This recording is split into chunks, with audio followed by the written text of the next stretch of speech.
Caucus day in Iowa, the coldest on record. Campaigns nervous the double-digit negative wind chills and snowy roads would keep voters home.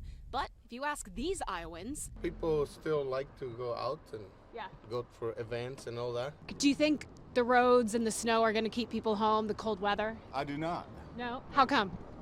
I think it's still important. We're from Iowa. We've grown up in this. Taking their role as the first in the nation to vote seriously. I've listened to several of the candidates over the last several months, and as of yesterday, decided on President Trump.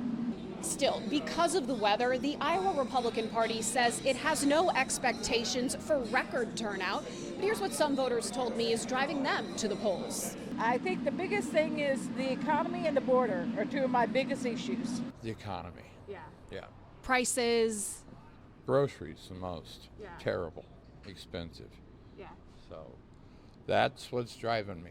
Iowa Republican Congresswoman Ashley Hinson represents Northeast Iowa, and though she's campaigned with the candidates, she's not made a formal endorsement. We are presenting, as Republicans, a contrast in what our future for America looks like. Based on the polls, it's likely that contrast will look like former President Trump and President Biden at the top of the ballot in November. Do you think it's set in stone for him?